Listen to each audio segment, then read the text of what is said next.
Vou gravar, pronto, tô gravando a aula, tá? Porque daí eu passo para vocês depois, se ficar alguma dúvida. Ok. Beleza? Mais alguma dúvida nessa parte? Não, só. Bom, então eu vou continuar. Então, o range é uma característica do sensor que fala de onde até onde que ele vai, tá? Aqui a gente tem um sensor industrial com um range variável. E aí agora vamos ver uma outra definição. A gente tem um negócio chamado alcance. O alcance está relacionado ao range. Esse alcance também é chamado de span. O que significa esse alcance? É a diferença entre os valores, ou seja, é o tamanho do valor medido que a gente tem. Vamos fazer isso com um número para a gente entender. Vamos voltar para esse sensor aqui que eu estou utilizando. Esse sensor aqui, por exemplo, eu já falo de cara que o span dele é de 100. Por que eu falo que o span dele é de 100? Porque é o seguinte, daqui até aqui, quantos valores possíveis que eu tenho? 100 valores possíveis. Exemplo, né? A gente tem o valor que são 100 graus de span, certo? Eu posso variar, eu posso medir de 50 até menos 50. 50 menos o menos 50 dá quanto?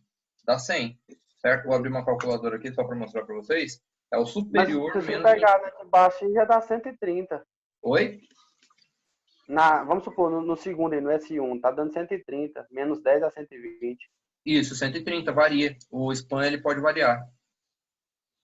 Tá. Aí uma curiosidade. Lembra que eu falei para vocês que às vezes é interessante a gente ter o valor não muito distante, nem para cima nem para baixo, do valor medido? Porque daí o que acontece? A gente tem... Imagina, por exemplo, que naquele caso que eu dei de exemplo, a gente mede temperatura de menos 2 graus até 20 graus. Eu coloco um sensor que mede de menos 500 graus, não, menos 500 não tem, menos 200 graus até 800 graus.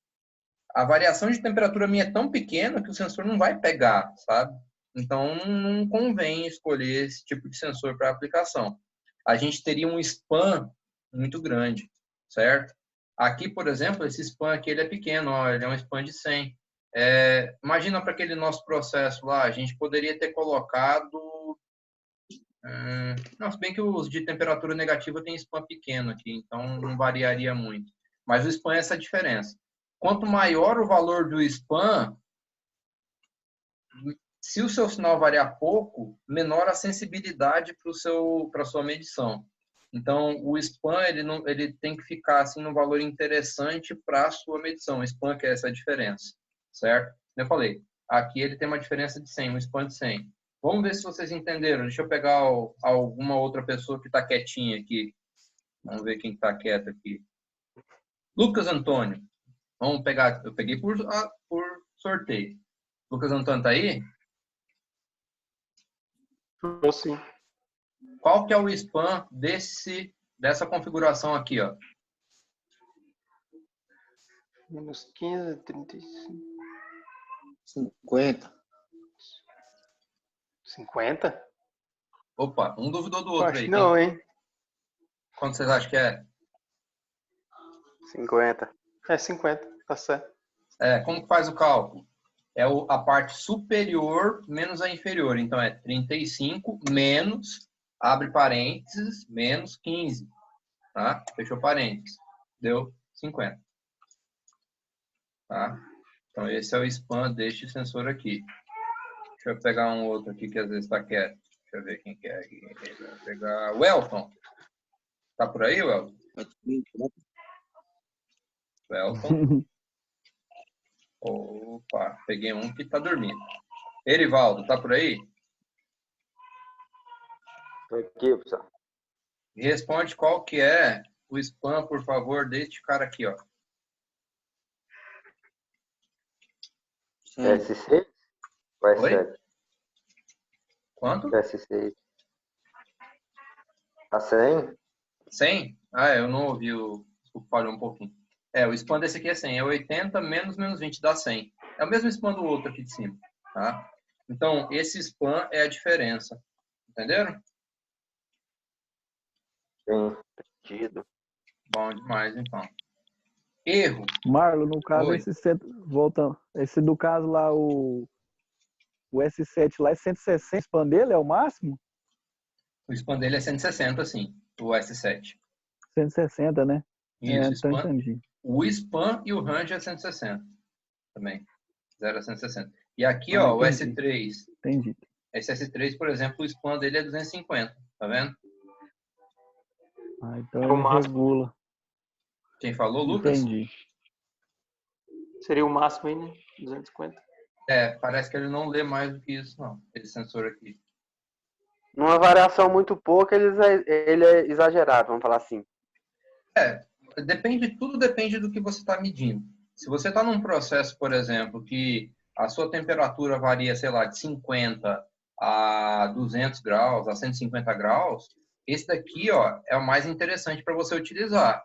Agora, vamos dizer que você vai medir temperatura ambiente. Temperatura ambiente, por exemplo, fica por volta dos 20, né, 17, 15, coisa assim, até uns 40 graus, temperatura ambiente no inferno de Goiânia, quando o negócio aqui está pegando fogo, né? Mas aí um sensor para medir essa temperatura, que ela faria certinho, seria na minha 0 a cabeça 100, 0 a 50, né? 0 a 50. Porque a nossa temperatura ambiente nunca vai, aqui em Goiás, né, não vai baixar de 0 e espero que não passe de 50 também. Então, Ah, não sei se demora não, viu, 50. eu também não sei não. Mas então, esse aqui ficaria adequado. Aí a pessoa pode me falar, mas professor, esse S3 aqui não vai medir não? Vai. Mas Vai, mas não com tanta precisão, né? imagina que o CLP está recebendo 4 a 20 mA. Ele vai receber 4 a 20 mA, mas variando um pouquinho só dentro dessa faixa aqui, né? Aí não vale a pena. Vale mais a pena colocar um sensor aqui, ó. Desse jeito. Agora entendi direitinho. Beleza. Bom, continuando. Mais alguma dúvida? Nenhuma. Não? Bom, continuando então. Tranquilo. Aí a gente tem a parte do erro. Esse erro aqui, o nome já é autoexplicativo, né? Ele é a diferença entre o valor lido e o transmitido. Aí vocês vão me perguntar assim, mas professor, o sensor tem característica de erro? Por que a gente não faz um sensor que não tem erro? Porque não tem como, né? Não existe a possibilidade da gente fazer um sensor que não tenha erro. Como a gente não tem essa possibilidade de fazer um sensor que não tenha erro, o cliente não, a pessoa que faz o sensor tem que vender informando para o cliente qual que é o erro. Porque, dependendo da aplicação, o erro é aceitável ou não é aceitável. Quer ver um exemplo bem simples? Mantendo na linha de temperatura aqui. A gente está falando da temperatura de ar-condicionado que vai manter o pessoal que está trabalhando confortável, ou que vai manter um produto com a temperatura que tem que manter. Isso é uma coisa importante? Certo? Um erro. A gente tem que ter erro? Não tem que ter erro. Mas um pequeno erro é aceitável. Sei lá, está medindo 22 graus, está dando, na verdade, 22,5, 23, até 24, dependendo do processo. 2 graus não fazem diferença. E isso eu estou dando exemplo para uma aplicação que não é complicada. Agora vamos expandir um pouquinho. A temperatura do núcleo de um reator nuclear. A gente pode ter um erro muito grande. Vocês entenderam como pode nem ter erro, né? Pode nem. Não, na verdade, não pode ter erro. Vai ter, tem sempre um pequeno erro, mas o erro tem que estar dentro de uma faixa aceitável. Então, por exemplo, quando o cara vende o sensor, ele vende o sensor falando que o erro é tanto. E se o erro, você quer um erro menor, uma coisa mais precisa, você tem que pagar mais. Então, por exemplo, um sensor de temperatura de um equipamento, de uma usina nuclear, ele é óbvio que ele vai ser muito mais preciso, ele vai ter menos erro, não vai ser perfeito, mas vai ser muito mais caro. Então, você compra um sensor que tem um erro adaptado à sua aplicação. Geralmente, para essas aplicações comuns, a gente nem liga muito para essa questão de erro, mas ele está lá, ele existe, certo? Mostrar o sensor aqui para vocês. Vocês estão olhando para minha tela, né? O mesmo sensor que a gente está trabalhando aqui, ó. Olha só, qual que é o erro dele? 1%. 1%, mais ou menos 1% da faixa de medição, tá? Então, está em inglês. Significa que mais ou menos 1% dessa faixa aqui, ó, pode ser de erro. Outro motivo para a gente escolher um span pequeno. Porque se a gente tiver um spam maior, o erro é maior, né? Por exemplo, 1% de um spam de 250 é maior do que 1% de um spam de Tá maior. 100. 2,5. Entendeu? O erro seria maior. O erro possível seria maior. Então, a gente tem que escolher o sensor também. Outra coisa que é importante da gente saber o spam é isso, é a questão do erro. Ele está no manual. Todo manual tem que ter o erro apontado, de qualquer sensor que vocês forem pegar. Tá? Eu vou abrir um outro sensor aqui para mostrar para vocês. Deixa eu pegar um sensor de pressão. Vou pegar aqui. Sensor de pressão. Ó, tá vendo o sensor de pressão aqui, né? Todo mundo viu o sensor? Uhum. Ó. Olha o erro dele. Deixa eu anotar aqui. 0,25%. Aí ele está dando aqui a nomenclatura, né? Full scale, o que significa isso aqui? É 0,25% da escala completa dele. Então, é esse que é o erro que ele tem. Então, o erro sempre está lá. O erro sempre existe. Se ele é aceitável para sua aplicação ou não, você tem que ver, tá? Aí, por exemplo, isso aí é uma análise de ver o spam, se é um spam pequeno ou grande. Um spam grande, o erro é maior, assim, né, em valor absoluto, né? Eu falei, 0 a 250 graus, quem fez o cálculo aí do outro sensor, percebeu que esse 1% daria até 2,5 graus de erro, para cima ou para baixo.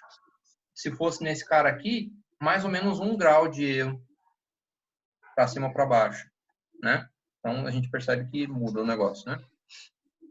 Então, tá. O erro sempre está característico do equipamento. Cabe a gente escolher um sensor que o erro não vá atrapalhar a nossa aplicação. Aí tem N coisas que a gente pode escolher. Escolher um sensor com uma faixa maior ou menor, escolher um sensor e adaptar a escala dele, como é o caso desse cara aqui, para o nosso processo. E, enfim, tem várias coisas que a gente pode estar fazendo. Todo mundo entendido? Ok. Sim. Ok. Bom, vamos continuar então, vamos para frente aqui. Outra definição que a gente vai ter que ver, repetitividade. Isso aqui é uma coisa que normalmente fica mais escondido nos manuais e geralmente é mais cobrado de sensor mais complexo. Isso aqui é o seguinte, vocês já tiverem... eu falo isso porque eu tenho costume de dar aula para pessoa que trabalha às vezes na indústria, mas quem trabalha na indústria já deve ter tido a impressão de que quando você, por exemplo, vai medir o sensor que a variável está subindo, às vezes, na volta daquela variável, o sensor dá um ponto de medição um pouco diferente. Vou dar um exemplo. Você vai lá, pega um potinho de água, põe um maçarico, você está sentindo a temperatura com a mão, por exemplo, no potinho, e sente que está em certa temperatura e o sensor está dando 27 graus. Se você for deixar esfriando, e ele passou dos 27, chegou lá em 50 graus, na hora que ele estiver esfriando, quando ele está voltando, às vezes a diferença entre a temperatura que você está sentindo e a volta que ele está te entregando pode ser grande ou pode ser pequena. Essa diferença entre a repetitividade a repetitividade é a característica de você, sempre que você executar o mesmo teste, ele indicar o mesmo sinal. Em dois casos iguais, por exemplo, você está agora com um sensor de temperatura e depois com o mesmo sensor de temperatura, nas mesmas condições, e ele te entrega um valor diferente. Qual que é o grau de repetitividade? Quanto mais confiável, ou seja, quanto mais vezes eu aferir essa temperatura, esse nível, essa vazão, e o valor for o mesmo, ou o mais próximo possível, maior a minha repetitividade. Normalmente, em processo industrial, nesses equipamentos aqui, a gente nem leva isso muito em condição, como avaliação, porque todos eles já são com um grau de repetitividade confiável, não tem nem aqui no manual. Significa que toda vez que você executar a mesma medição nas mesmas características, ele vai ter que entregar o mesmo valor. Porém, para processo industrial de exatidão, isso pode ser um pouquinho mais... como eu posso falar, um pouquinho mais exigente. Tem o exemplo da usina nuclear antes. E uma usina nuclear, isso aqui tem que vir bem especificado, porque eles precisam saber quantas vezes que uma variável vai ser medida, quantas vezes que possivelmente ela pode dar um pouquinho diferente, e quanto que vai dar um pouco diferente. para a gente no processo industrial não é muito importante, mas pode acontecer de, em alguns processos aí, a gente ter que analisar isso daqui. Eu tive um aluno que trabalhava na parte de aviação. A aviação também é assim. O sensor tem que medir várias vezes a mesma coisa e entregar nessas várias vezes a mesma coisa. Ou uma coisa muito parecida. Certo? Só para me entender, vamos supor, na empresa eu uso uma MSA 410, uma MSA dedicada da Multiterm, uma empresa específica. Quando eu uso, vamos supor, um PT100, eles são 3 fios. O que vai mandar, vamos supor, a escala lá de 0 a 10 volts, a própria CLP manda e recebe o retorno? Porque o PT100 ele não tem. O PT100, só para explicar para vocês, ele é um equipamento que se for só o PT100, ele é apenas uma resistência. Opa! Minha resistência. Uma resistência. Ele tem, de um lado dele, 2 fios. Correto. Tá vendo? Então, o PT100, ele é essa resistência aqui que eu desenhei, que tá linda, ela tem 100 ohms, tá? O que acontece? Tem CLP, que você pode ligar isso aqui direto nele, esses 3 pontinhos aqui, que ele vai fazer a tradução desse sinal. Ou seja, ele vai pegar e vai aplicar o sinal adequado aqui para transformar esse sinal de resistência em um sinal elétrico.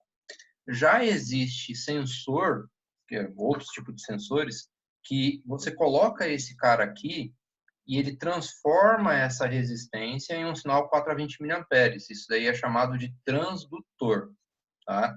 São equipamentos diferentes. Então, só o PT100 é a resistência. Aí o que acontece? Que esse sinal tem que ser traduzido para um sinal de corrente. Existe CLP que faz isso nele, certo? E tem equipamento que você tem que fazer por fora. Ou seja, você tem esse PT100, liga num transdutor e esse transdutor transforma no 4 a 20 mA. Vou te mostrar aqui uma imagem para ficar claro isso aqui. Ó, transdutor PT100. Imagens. Deixa eu ver se eu vou achar algum negócio aqui. Aqui, ó. Não é esse.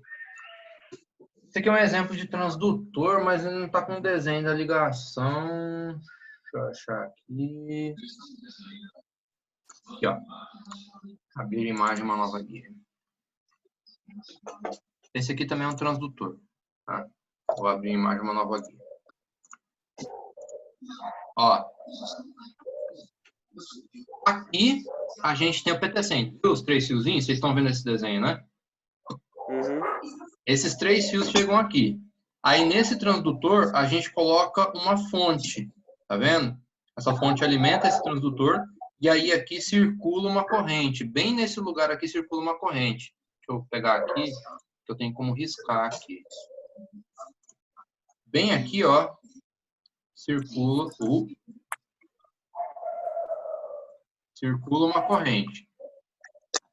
Essa corrente que circula aqui, ela vai ser proporcional ao valor de temperatura. E aí esse cara aqui, ele tem que ter uma escala, tá? Por exemplo, ele pode ter uma escala que serve para transformar 0 a 10 volts, desculpa, 0 a 50 graus em 4 a 20 mA. Então, aqui vai circular o sinal de 4 a 20 mA, por exemplo. Letra feia. Escrever com mouse é ruim, tá? Só para falar para vocês. Não é uma coisa muito prazerosa escrever com mouse. Eu vou arranjar uma caneta para escrever nesses negócios.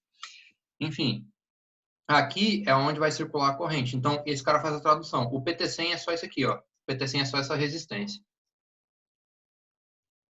Aí te respondendo, tem CLP que pode receber isso e traduzir. Tem CLP que não faz isso e você precisa ter um equipamento que converte aqui. Vou mostrar uma foto de um transdutor. Isso aqui é um transdutor. Ó, chega com os 3 fiozinhos do PT100 aqui. Do outro lado você coloca 24 GND e nesse fiozinho que circula aqui do 24 GND vai circular o 4 a 20 mA. Certo? Beleza. Certo. Vamos continuar então. Deixa eu trocar aqui a tela. Voltar para cá. Bom, Tendo isso dito, aqui a gente tem exatidão. Exatidão aqui é qual é o valor, por exemplo, do que ele está indicando, qual que é a diferença entre o que ele está indicando e o que ele está medindo, mas isso aqui é mais para indicadores, tá? Normalmente a gente não aplica isso porque o equipamento ele já tem o erro quando é para transferir o sinal. A exatidão geralmente é pela questão da indicação, né? Aí é uma certa diferença que tem. Rangeabilidade, negócio que não é muito utilizado pela gente, por nós também na nossa atividade diária, mas basicamente é a possibilidade de você trocar o rangeabilidade. Essa possibilidade de trocar o nome rangeabilidade, é um negócio que caiu meio em desuso. Na verdade, é ajuste de range, que é o que esse cara aqui faz, ó. Pode fazer o ajuste de range, tá? Aí a gente tem a terminologia. Gente, essa terminologia é a última coisa que eu vou ensinar hoje, porque senão a aula vai ficar muito carregada para todo mundo, tá? E aí eu vou passar umas atividadezinhas para vocês responderem aí para a semana que vem. Posso continuar? Sim. Pode sim. Tranquilo aqui. Vamos lá. A terminologia, ela serve para ajudar a gente a identificar um componente sem necessariamente ter que pegar e ter que olhar uma foto dele.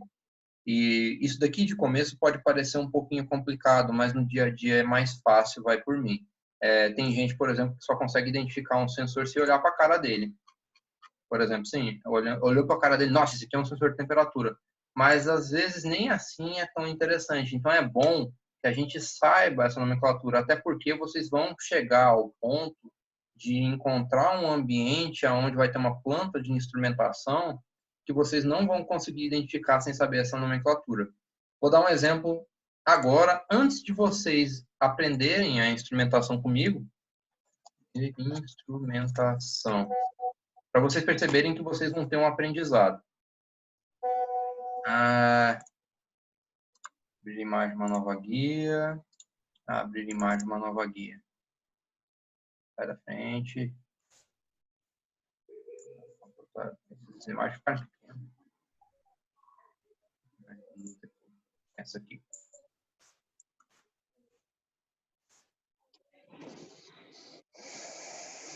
Essas imagens estão ficando tudo pequenas. Imagem grande. Uma outra aqui.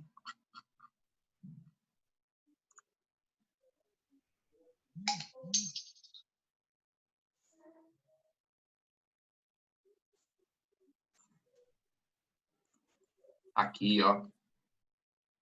Vocês entenderam alguma coisa daqui?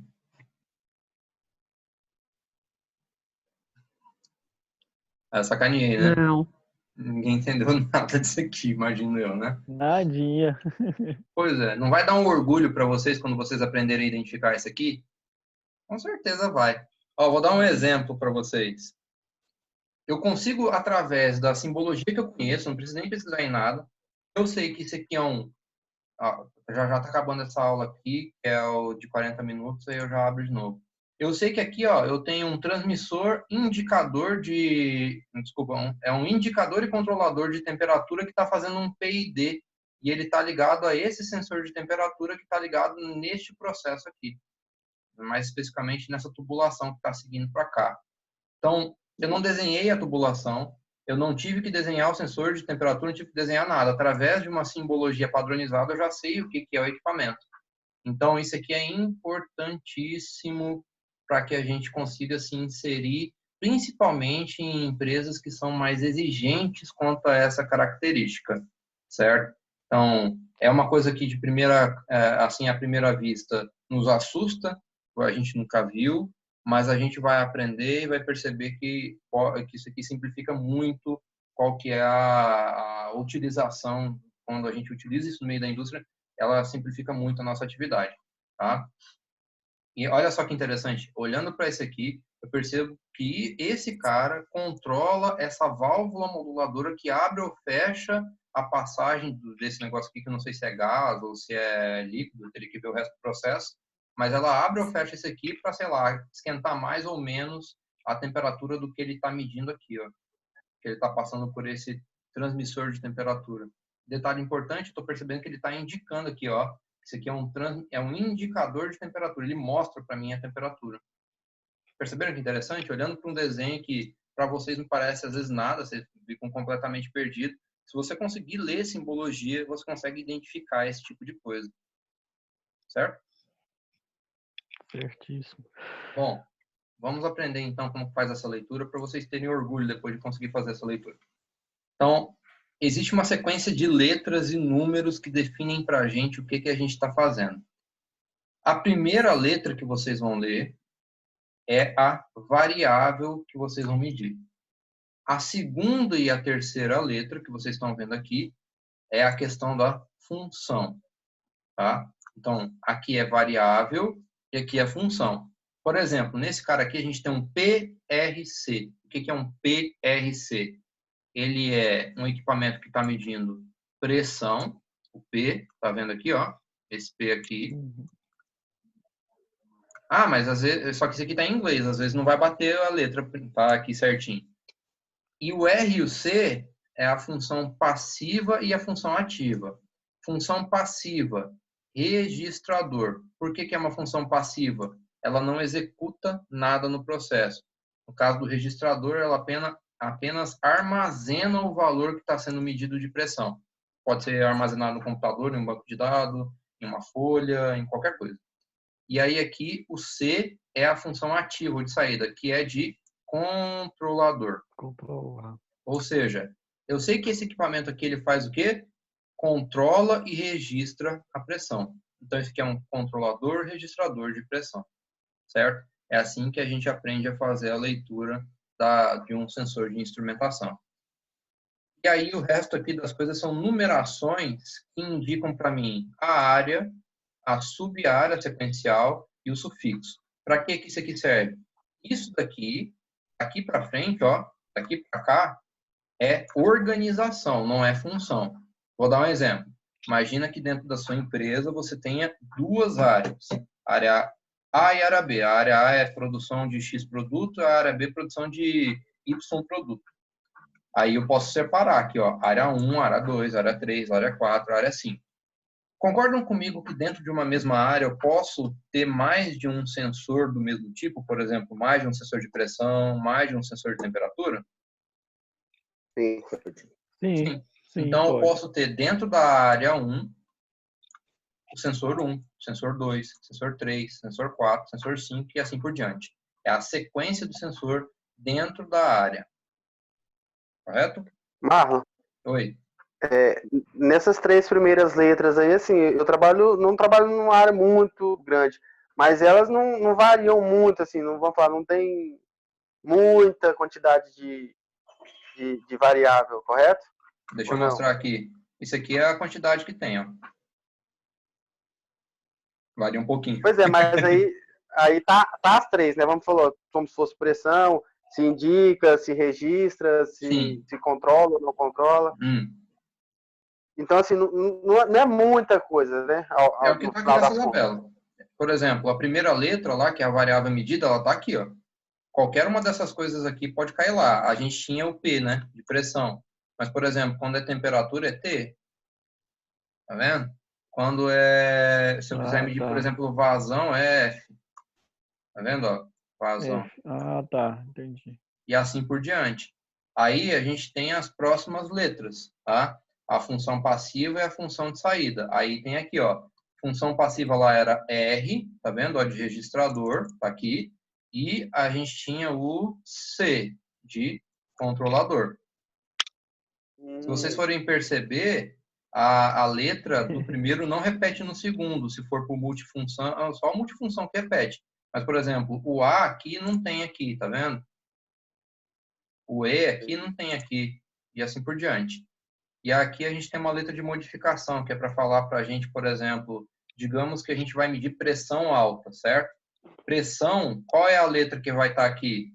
P, certo? P. Vamos fazer uma nomenclatura interessante aqui para vocês aprenderem. Vocês já ouviram falar sobre válvula solenoide? Já. Válvula solenoide a gente pode usar para várias coisas. Inclusive para aliviar a pressão dentro de um tanque.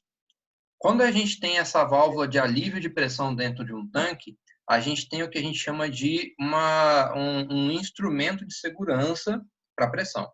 Bom, vamos lá. Se a gente tem um sensor de pressão para segurança, a primeira letra vai ser o P. Opa. P. Professor, só Oi. para... É porque a gente acabou de ter aula com o Renato, e assim, para mim, eu sempre chamei válvula solenoide. Mas a válvula solenoide, pelo que o Renato explicou, pelo que eu chamo, é a mesma válvula direcional. Correto? Não necessariamente. Não necessariamente. É. A válvula direcional, ela é um tipo de válvula solenoide. Que a válvula solenoide, quando eu estou falando na automação, eu falo de uma válvula abre e fecha que eu posso comandar eletricamente. Isso é uma válvula solenoide para mim. Entendeu? É o mesmo para mim. Se eu pegar aqui, ó, vou vir aqui na internet, vou colocar aqui válvula solenoide.